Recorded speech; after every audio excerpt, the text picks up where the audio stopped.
Are Christian women required to wear head coverings? Is this something that is still enforced today, or was this some sort of old school practice that was practiced in the first century? We're finally going to talk about it today on The Beat.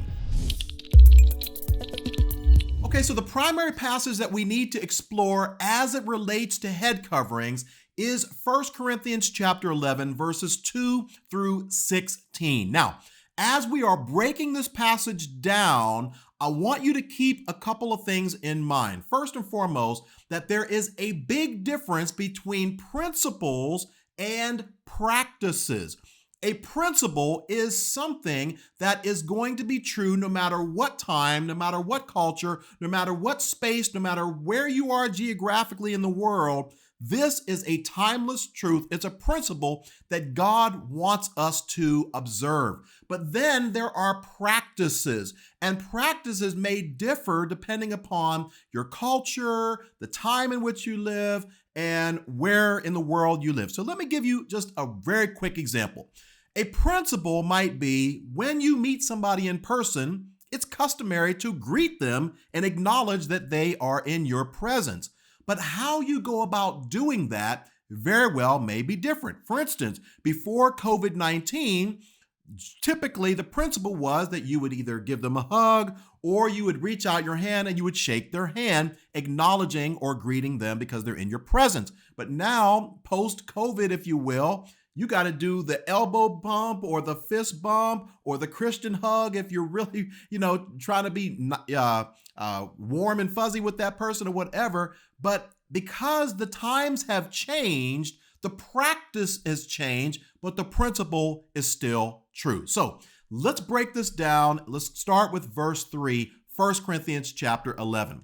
And it says here, "But there is one thing I want you to know.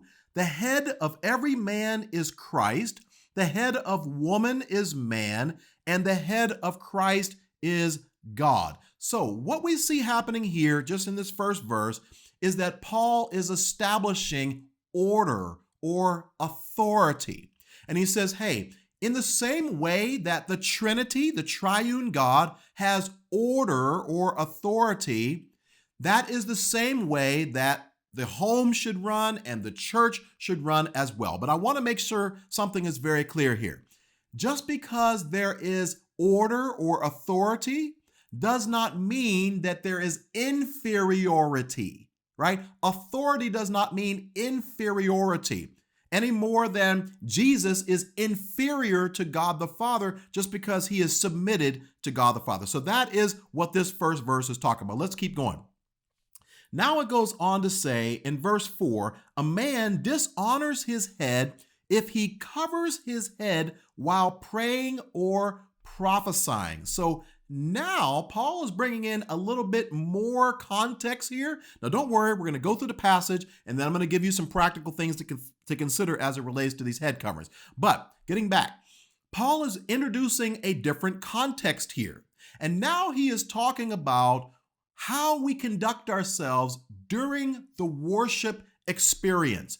Now, this is important to look at this context because Paul is in the midst of a discussion or a portion of 1 Corinthians that relates to how you should conduct yourself during worship. If you look at chapter 12, it's all about speaking in tongues. If you look at chapter 14, it's all about speaking in tongues and prophesying as it relates to what is appropriate during the worship service. Why? Because God has said through the Apostle Paul that everything should be done in decency and in order. Why? Because God is not the God of confusion, but is the God of peace. So this is talking about how we should conduct ourselves in worship so that we don't do anything that might distract someone else from focusing their attention and worshiping God. Now you have to understand that in this culture, one of the ways that a woman would demonstrate or symbolize her submission to her husband was to wear a covering over her head, symbolizing that she is under his covering or his protective care. So that's why Paul says, hey, if a man is praying with his head covered, that is basically a sign that the man is rejecting his manhood, because that man should not be under the covering of the woman. And God forbid he shouldn't be under covering of another man. And so by a man putting a covering on his head during worship, it's reversing the roles, it's blurring the gender lines. And that's the reason why God says it is a dishonor to his head, who is Christ. But now let's look at verse 5. It says, but a woman dishonors her head if she prays or prophesies without a covering on her head, for this is the same as shaving her head. So now Paul says, hey, if a woman prays or prophesies with her head uncovered, it is a dishonor to her head, who is her husband. Now, in our culture, a woman could shave her head or wear short hair and nobody would think anything about it. But in this culture, there was a stigma attached to a woman who would shave her hair or wear her hair out in public. Now, there is not necessarily a clear proof of this, but many theologians believe that in that day, many of the Corinthian temple prostitutes would have their hair shaved, and that was one of the reasons why Paul was saying, hey, don't be like them, because if you shave your head, that could communicate that you are an immoral woman. Also, in that culture, women typically wore their hair long and men typically wore their hair short. And so if a woman were to shave her head, that was basically her way of saying, I'm rejecting my femininity and I'm trying to make myself look like a man, so to speak. So all of these were the issues that Paul was dealing with as it relates to head covering. Now let's keep going. It says here in verse 6, yes, if she refuses to wear a head covering, she should just cut off all her hair. But since it is shameful for a woman to have her hair cut or her head shaved, she should wear a covering. I believe what Paul is saying here is, if you are so bent on proving that you are not submissive to your husband by taking your head covering off and wearing your hair out in public so that people can see it, he says you might as well just go all the way and just cut your hair off, because basically you're demonstrating the same level of rebellion as potentially a prostitute would in that culture. Now, once again, scholars are split in terms of whether this was or was not a practice of the temple prostitutes of that day. But the point is, Paul's saying, you know what, you might as well just go all the way, because the action that you are exhibiting communicates a level of disrespect, dishonor, and a lack of submission. In that culture, for a woman to take her hair down was communicating in some way that she no longer had a covering, and therefore she was available to other men. In the same way that today, if I were to take off my wedding ring, or if my wife were to go out in public and take off her wedding ring so that everybody would see that she doesn't have a wedding ring, she's not covered, it would communicate in some way that she is available, she's not under my covering, she's not submissive to me, and therefore that would be a disrespect and a dishonor to me, her head or her spiritual covering. So now, instead of trying to pick apart every single detail of this passage of scripture, where many people have written theses and dissertations on it, what I'm going to do is I just want to look at 4 different points of application that we can take away from this passage as it relates to this idea of women wearing head coverings. Number 1, don't do or wear anything during the worship service that would be distracting someone else from worship. Now, in that culture, it might mean taking their hair down. But in our culture, it might mean wearing something tight or wearing something revealing or dancing in a certain way in service that gets other people's attention that would distract them from worship. Number 2, don't do anything that would communicate that you are available if you are a married woman, thus dishonoring or disrespecting your husband.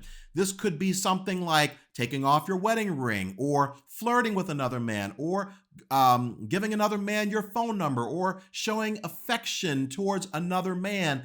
All of these are ways that you could disrespect your husband because it's a subtle way of communicating that you are available, maybe in body, but also in spirit. Your heart is available to be attracted to someone else. Number 3, embrace gender differences. Once again, in this day, it was a sign if a woman had a head covering that she was a woman. And when a head covering came off, the fact that she had long hair was a symbol of her femininity, the fact that she was a woman. In that day, a sign was that a man had short hair. Today, it's very different. Some women have shorter hair, some men have longer hair. But the principle is that we need to embrace these gender differences, that men should not do anything in our society today that will communicate that they want to be a woman, that they want to embrace some sort of femininity within them.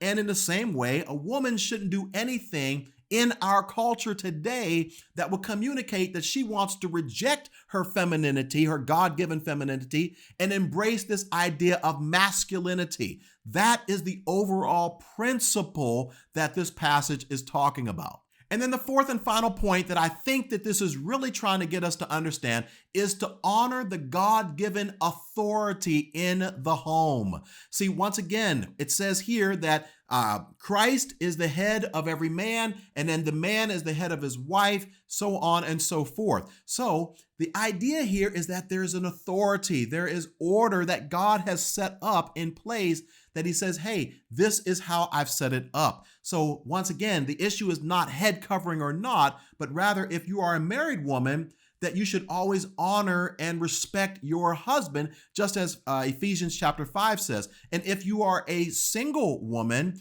then you should honor and respect your spiritual covering, which might be your father, or it might be another man in the faith who has taken you under his wing and wants to shepherd you as your spiritual father. So the point is honor and respect. So I know this is a controversial subject, but I would love to hear your thoughts. Do you think that women should still wear head coverings today? Or do you think this was something that was enforced in the first century? It's old school, it's not applicable anymore, and therefore it can be done away with. We don't need to talk about it. Let me know in the comment section below and let's talk about it. If you found this video helpful in any way, feel free to share it with a friend. Also, if you haven't done so already, I would love it if you would subscribe. Check out some of the other videos on this channel. Thank you so much for watching. I'll see you next time on The Beat.